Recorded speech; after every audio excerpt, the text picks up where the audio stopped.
지나갈 때 유혹이 오면은 이 사탄아 내 뒤로 물러가라. 그렇게 해서 유혹을 물리치십시오. 그리고 설교를 했습니다.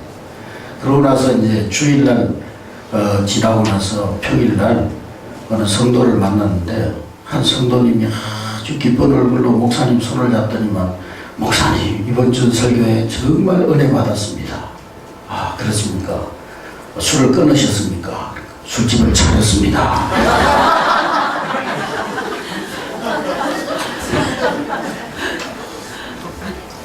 또 조금 가다가 성도님 한 분을 만났는데요. 술이 완전히 곤드레 만드레가 돼가지고 걸어가는 거예요. 그래서 목사님이 그 성도님 손을 잡고 아니 술집 앞을 지나다가 유혹이 오면은 사탄아 내 뒤로 물러가라. 그렇게 해서 이기라고 그랬는데 이게 웬일입니까? 그랬더니 목사님 제가 목사님 말씀대로 술집 앞을 지나가다가 사탄아 내 뒤로 물러가라 그랬더니 사탄이 내 뒤로 물러가더니만 내 등을 떠밀어 가지고 교회를 쫓아가고 설교 말씀을 잘 들으셔야 되는 거예요. 거꾸로 알아듣는 사람들이 많습니다. 한번 따라하겠습니다. 세계 선교의 하나님. 다시 한번 세계 선교의 하나님. 하나님은 온 우주 만물을 창조하신 하나님이십니다. 28절 말씀 우리 다시 한번 읽겠습니다. 시편 22편 28절 말씀 다 같이 읽습니다. 시작. 나라는 여호와의 것이요 여호와는 모든 나라의 주제이시니로다. 할렐루야. 하나님은 온 우주 만물을 창조하신 창조주 하나님이십니다. 이 우주 만물을 지금도 운행하고 계시는 이 우주 만물의 주인은 창조주 여호와 하나님이십니다. 할렐루야. 그러므로 하나님은 세계적인 하나님이십니다. 따라하겠습니다. 하나님은 세계적인 온 우주적인 하나님이시다. 하나님은 한 지역에 속한 지역신이 아니라 어떤 분들은 기독교를 서양 종교인데 왜 동양 사람들이 서양 종교를 믿느냐 그러는데 이 하나님은 한 지역에 속한 하나님이 아니라 온 세계의 하나님이시며 온 우주의 하나님이시며 모든 민족의 하나님이신 것입니다. 할렐루야. 우리는 그 세계적인 하나님, 그 하나님을 우리 아버지로 고백한 하나님의 자녀, 하나님의 백성들입니다. 따라합시다. 나는 하나님의 백성이요 하나님의 자녀다. 우리 아버지 하나님이 어떤 하나님이라고요? 세계적인 하나님. 그러면 당연히 세계적인 하나님의 자녀된 우리들도 어떤 자녀가 되어야 돼요? 세계적인 하나님의 자녀가 되어야 됩니다. 할렐루야. 우리가 믿는 하나님, 우리 아버지가 온 세상을 만드시고 온 세계를 품으신 하나님이시라면 우리도 역시 세계적인 그리스도인들이 되어야 하는 것입니다. 그리고 하나님의 교회인 이 한대교회도 온 세계의 교회가 되어져야 하는 것입니다. 할렐루야. 세계적인 하나님은 온 인류를 구원하시기 위해서 창세기 3장에 아담이 선악과를 따먹고 타락하고 하나님 떠나신 이후에 하나님께서 온 인류를 구원하시기 위해서 프로젝트를 하나님께서 이제 구상하시면서 계획을 구상하시면서 아브라함을 선택하셔서 아브라함을 온 세계를 구원하는 통로로 부르셨습니다. 그러면서 아브라함에게 너는 복의 근원이 되고 너로 인하여서 모든 땅의 모든 족속이 복을 얻게 될 것이다. 그렇게 축복을 약속하셨습니다. 할렐루야. 하나님께서 이 아브라함을 부르신 데는 두 가지 목적이 있습니다. 첫째로는 아브라함을 구원의 대상, 축복의 대상으로 부르셨다는 거예요. 너를 구원하여서 너에게 복을 주겠다 하는 것입니다. 하나님께서 아브라함에게 복 주시려고 아브라함을 부르셨다는 거예요. 하나님께서 이 아브라함을 부르신 목적이 뭐냐? 그를 구원하시고 그에게 복을 주시기 위해서 부르셨다는 거예요. 그리고 두 번째로는 그 아브라함을 모든 민족, 모든 족속을 구원하고 아브라함을 통해서 모든 족속들을 축복하기 위한 도구로, 축복의 통로로 부르셨다는 겁니다. 할렐루야. 오늘 우리도 하나님께서 왜 불러주셨느냐? 우리를 구원하시고 우리를 통해서 온 천하 만민이 축복받고 생명 얻고 구원 얻게 하기 위해서 하나님께서 우리를 부르셨습니다. 할렐루야. 뿐만 아니라 우리가 복의 근원자가 되어져서 우리로 말미암아 모든 족속이 하나님께 돌아오는 그런 축복의 통로로 우리를 세우시기 위해서 우리를 부르신 것입니다. 할렐루야.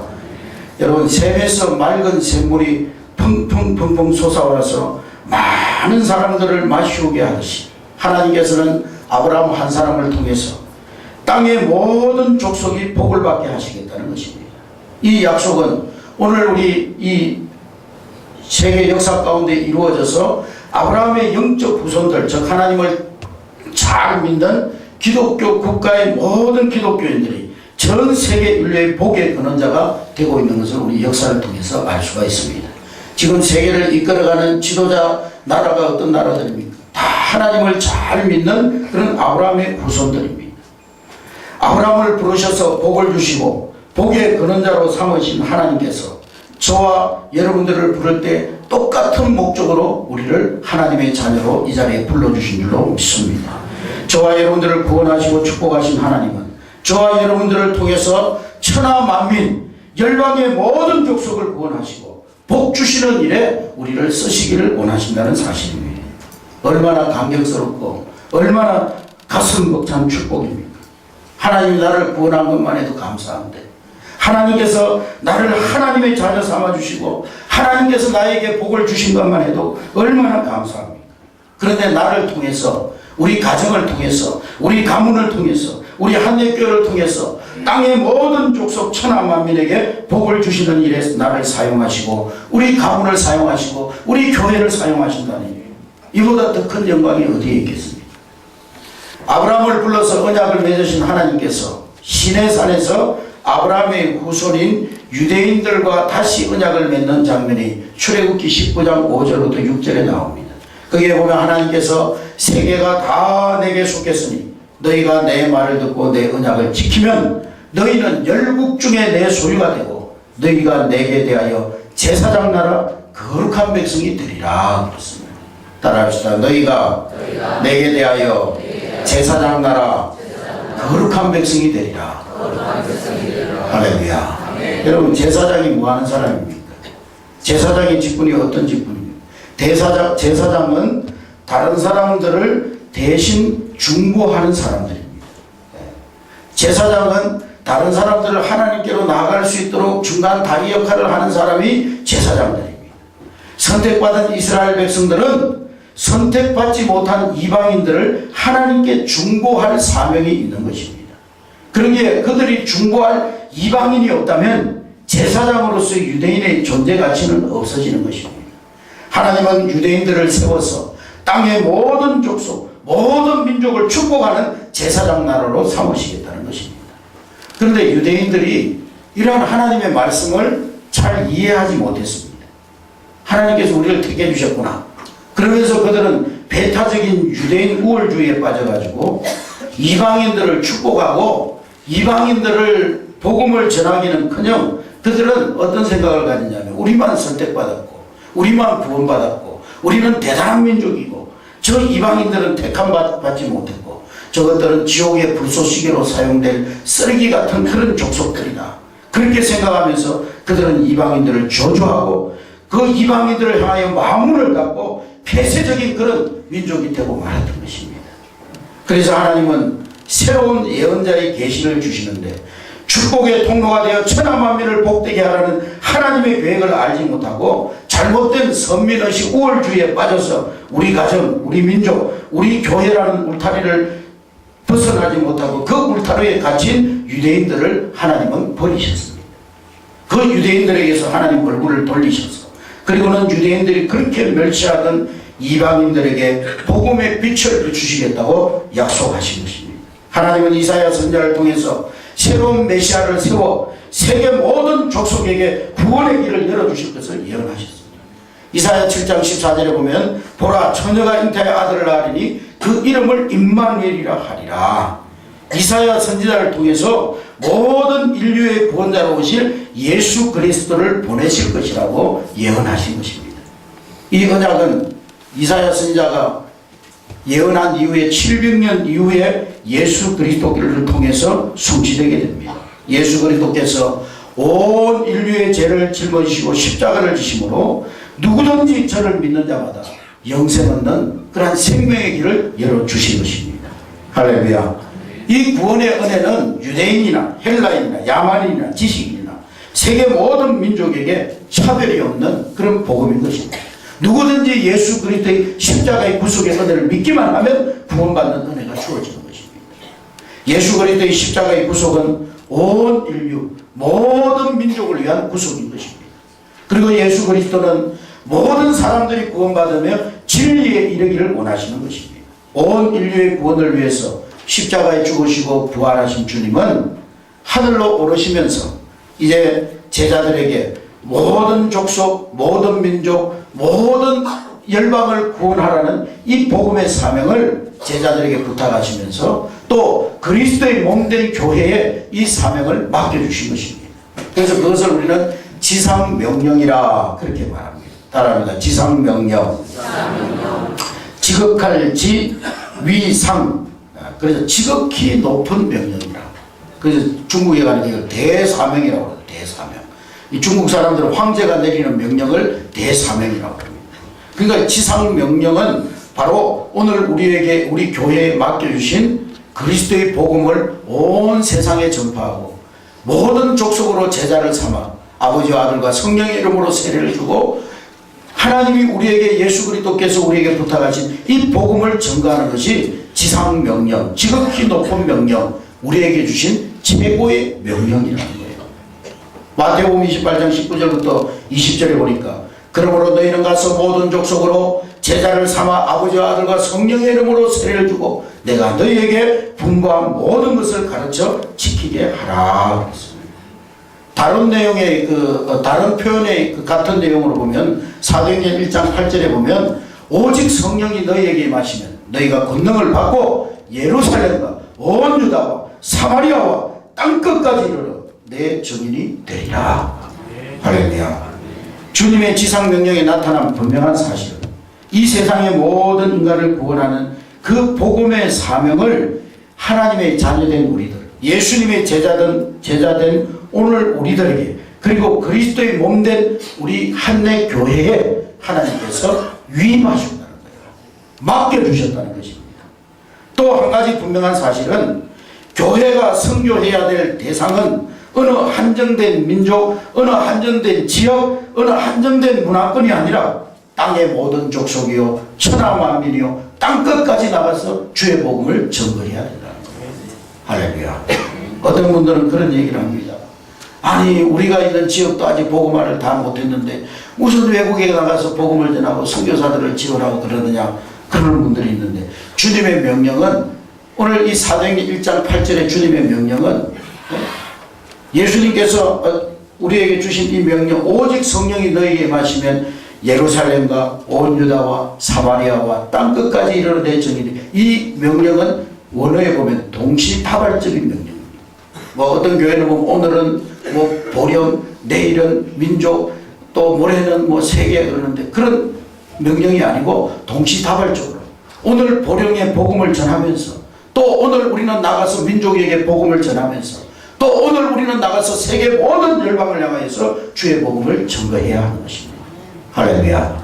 순차적인 것이 아니고 동시다발적으로 해야 되는 것입니다.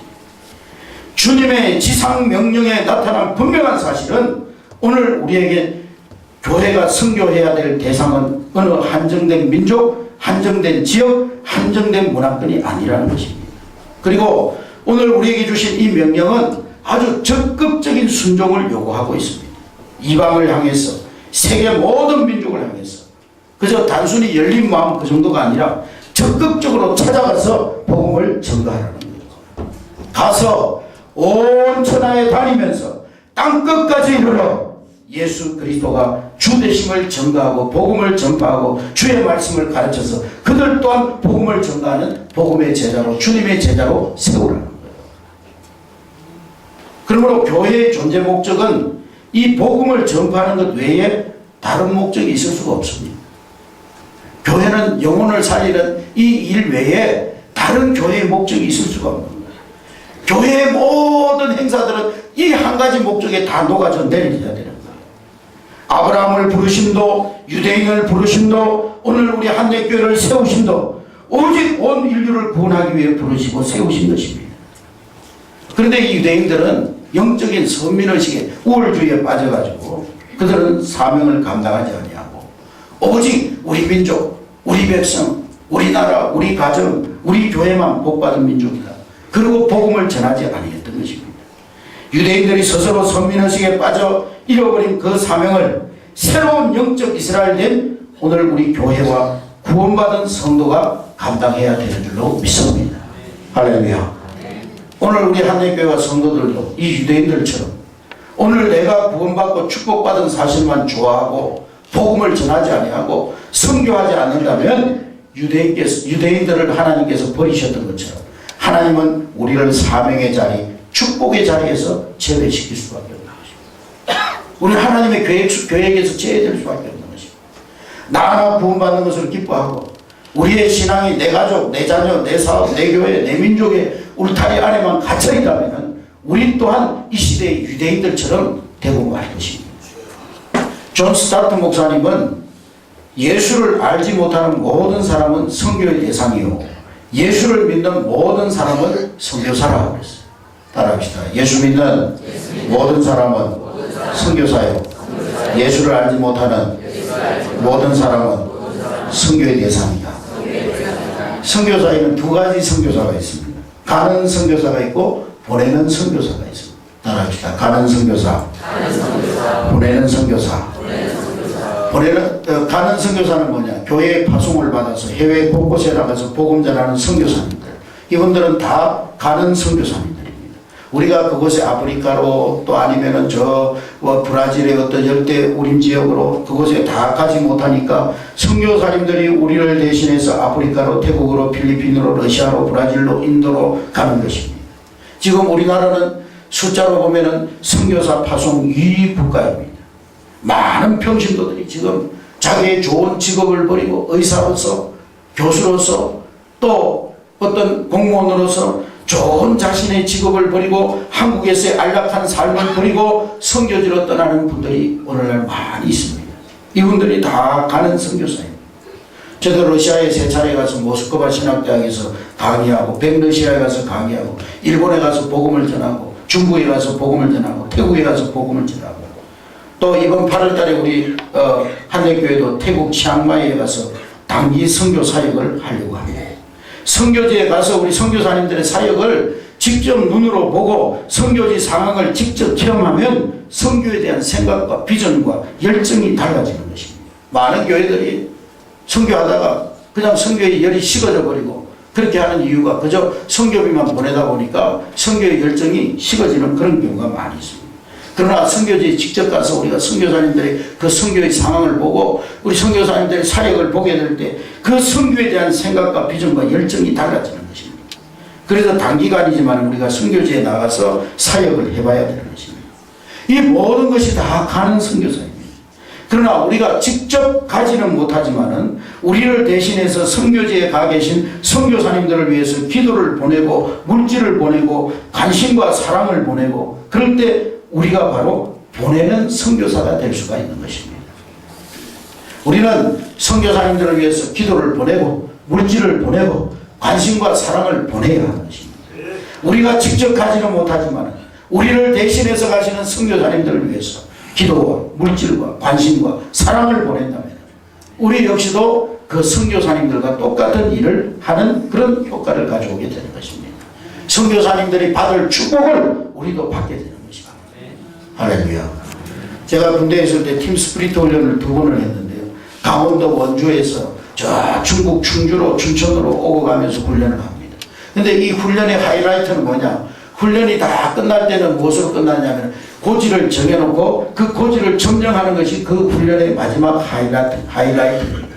그런데 이 고지를 점령하려면은요, 뭐 소총수들이 총 들고 막 먼저 나가는 것이 아니고 그 고지에 대해서 먼저 막 포부대에서 포를 막 쏟아붓습니다. 그리고 막 비행기들, 폭격기들이 와가지고 그 고지에 엄청난 폭탄을 부었습니다. 물론 훈련할 때는 공포탄을 터뜨리는 거지만 하여간 먼저 와가지고 막 폭격을 합니다. 그러고 나서 그것을 완전히 초토화시킨 다음에 소총수들이 총을 들고 그 돌격 앞으로 하면 그 고지를 향해서 막 올라가서 그 고지를 점령하는 것입니다. 저는 일방팡 초성출에서 소총수. 그래서 새벽 2시에 남한강 건너편에서, 충주에 있는 그 남한강 건너편에서 이제 남한강이 단정을 타고 8명이 한조가 되어가지고 그 단정을 타고 칠흑 같은 어둠 속을 그 남한강을 도하해가지고 새벽 동이 털무렵쯤 되면은 그때 막 이제 그 조명탄이 올라가면서 돌려 앞으로 신호가 떨어지면 막 함성 소리와 함께 고지를 향해서 올라갑니다. 우리가 복음을 전하는 것도 영적 전투와 같은 것입니다. 사단이 지배하고 있는 영역에 그리스도의 십자가의 깃발을 꽂는 영적 전투가 복음을 전하는 것입니다. 우리 한래교회가 포부대나 공군 폭격기 부대처럼 물질로, 기도로, 후원으로 선교지에게 영적 부활을 막 쏟아부어서 거기를 완전히 촉토화시키는 그런 역할을 우리 한래교회가 감당해야 하는 것입니다. 할렐루야. 그리고 우리 선교사님들은요, 직접 이제 현장에서 영적인 복음이, 영적인 총, 복음을 들고 그 고지를 점령하러 가는 거예요. 할렐루야. 그래서 우리는 선교사님들과 함께 협력해서 이 영적 전쟁에 임하는 것입니다. 교회는 재림을 기다리는 공동체입니다. 따라합시다. 교회는 재림을 기다리는 재림 공동체이다.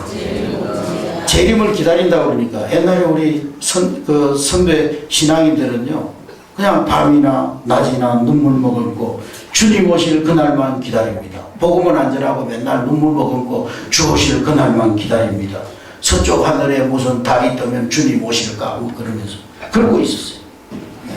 예수님께서 성천하시면서 땅끝까지 복음이 전파되면, 모든 민족 모든 족속에게 복음이 전파되면 내가 다시 오마고 약속하셨습니다. 그렇다면 재림을 기다리는 우리들은 부지런히 해외에 선교사를 파송하고 지역에 복음을 전하고 때를 얻든지 못 얻든지 복음 전하면 주님의 재림이 점점 앞당겨지는 거예요. 뭐 눈물 먹었고 주님 어서 오세요 그런다고 주님이 오시는 게 아니에요. 복음을 모든 민족 모든 족속에게 나가서 주의 복음 전가하면 주의 재림은 우리에게 점점 가까워지게 되는 것입니다. 할렐루야. 우리 등산을 좋아하시는 우리 성도님들이 많이 계신데, 산에 가면은 약수터가 있어요. 약수터.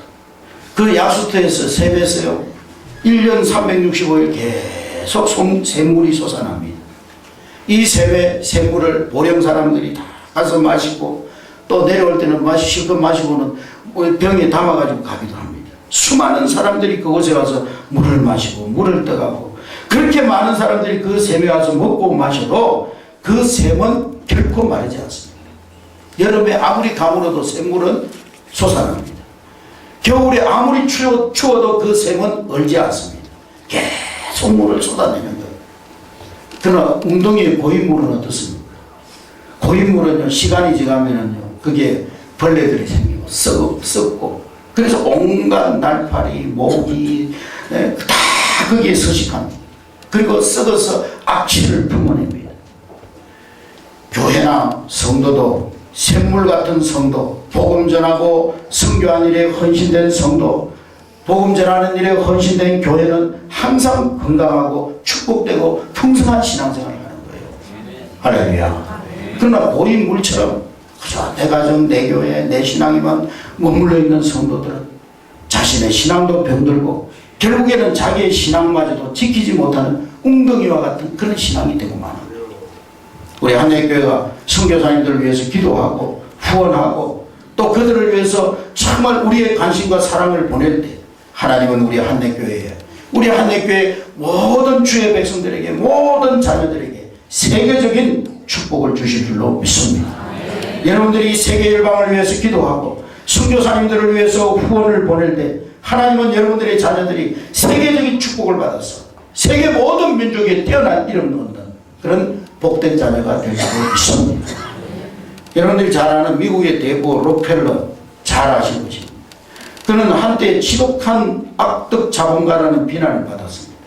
그러나 그에게 기부금을 출연해서 1892년도에 미국의 최고의 명문 대학 중에 하나인 시카고 대학을 세우고 1913년에는 저 유명한 그 록펠러 재단을 세워서 병원, 교회, 학교, 많은 문화사업과 자선사업을 시작했습니다.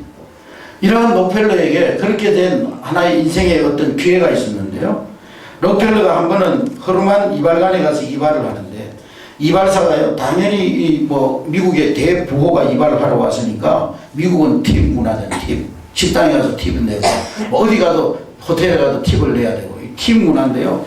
이 대부호가 이발을 하러 왔으니까 아, 오늘 엄청난 팁을 죽여봐야겠구나. 그러고는 기대를 하면서 정성스럽게 이발을 했지만은 록펠러는 가면서 단돈 $1를 팁으로 주고 가는 거예요.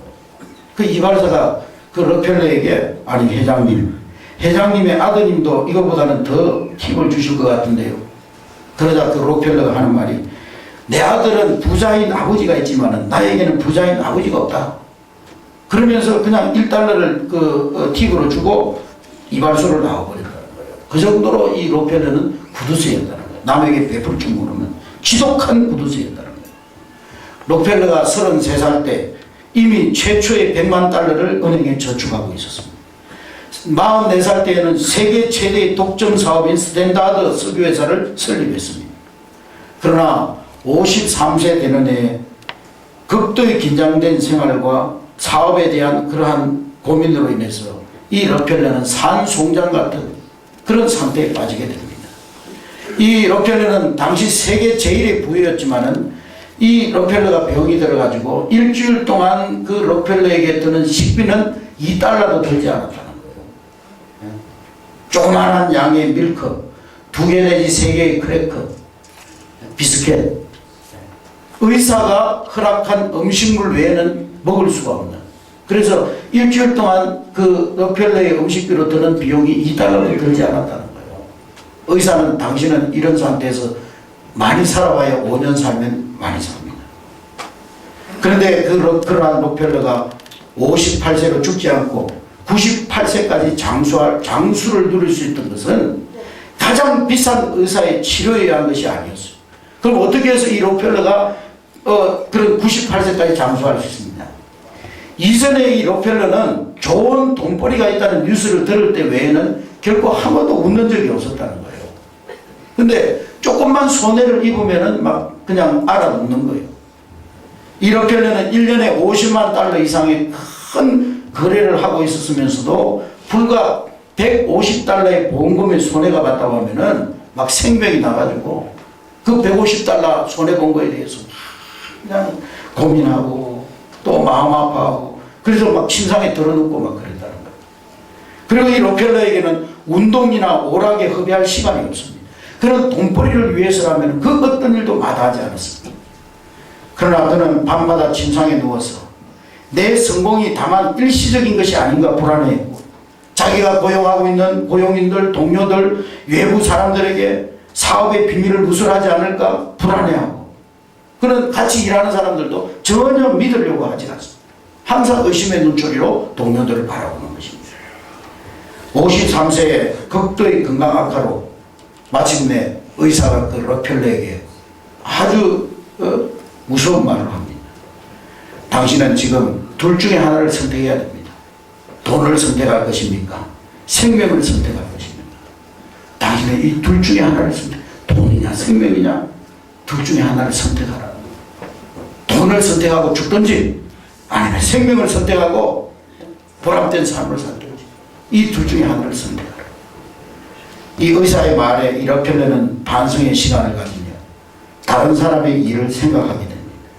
그 생애 처음으로 얼마만큼 돈을 벌 수 있는가의 생각을 거치고 돈이 인간의 행복에 얼마만큼 소요되는 것인가를 생각하기 시작했다는 거예요. 나를 위하여 돈을 위하여 살아왔던 인생이 이제는 하나님을 위하여 인류를 위하여라는 그런 인생으로 바뀌어지기 시작합니다. 결국 록펠러는 그 막대한 재산을 다른 사람들에게 나누어 주기 시작합니다. 처음에는 그런 것도 쉬운 일이 아니었어요. 록펠러가 뭐 기부단체에 기부를 한다고 그러면은 언론들이 부정한 돈에 손을 대지 말라. 이 록펠러는 부정한 방법으로 돈을 벌고 부정한 방법으로 기업을 이룬 사람이다. 그 부정한 돈을 기부받지 말아라. 그러면서 막 그런 언론들 그런 여론을 조성합니다. 그러나 이 록펠러는 그런 여론에 개의치 않고 계속해서 기부하기 시작합니다. 그러면서 이 록펠러의 건강은 놀랍도록 회복되어지고 58 98세밖에 살지 못한다고 하던 그가 98세까지 장수하면서 록펠러 재단을 통해서 인류를 위해서 엄청난 일을 감당하고 갔던 것입니다. 지금요 미국에 가면은 뉴욕의 모든 수돗물은 이 록펠러 재단이 공급하고 있어요. 지금까지 록펠러가 지금 죽고 간지 100년이 가까워지만은 지금까지도 뉴욕 시민들은 록펠러 재단에서 내는 수도세로 그 물을 먹고 삽니다. 뉴욕의 수돗물은 그 수질이 세계 최고라고 합니다. 뉴욕시는 지금도 수도세를 받지 않습니다. 록펠러 재단이 다 감당하고 있는 것입니다. 록펠러가 세상을 떠난 지 100년이 다 가까워지만 지금까지도 록펠러 재단을 통해서 인류 봉사에 큰 일을 하고 있는 것입니다. 나를 위하여 돈을 위하여 그러한 인생이 하나님을 위하여 인류를 위하여 복음을 위하여 그 인생의 방향이 바뀌어지니까 그 인생이 180도로 달라져 버린 것입니다. 그는 더 이상 자신의 기업만 살찌우는 옹졸한 기업인이 아니라 세계 인류를 가슴에 품고 살다가 세계적인 기업인이 되고 세계적인 축복을 받고 지금까지도 그 후손들이 복을 받는 그런 축복의 가문이 되어진 것입니다. 할렐루야. 우리 하나님은 세계적인 하나님입니다.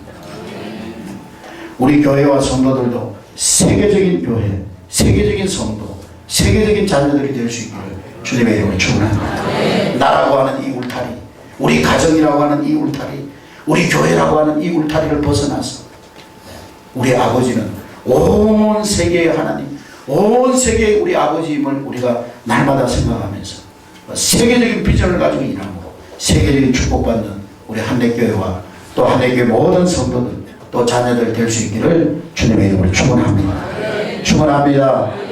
우리 다 같이 하는 성으로 기도하겠습니다. 하나님, 우리 하나님이 세계적인 하나님, 온 우주의 만물의 주인 되시는 창조주 하나님이심을 우리가 깨닫게 하시니 감사합니다. 우리가 그 자녀들로서 세계 비전을 가지고 세계적인 축복받는 그러한 사람이 되도록 하나님, 우리 하나님의 계획 속에 들어가는 저희들 되게 하옵소서.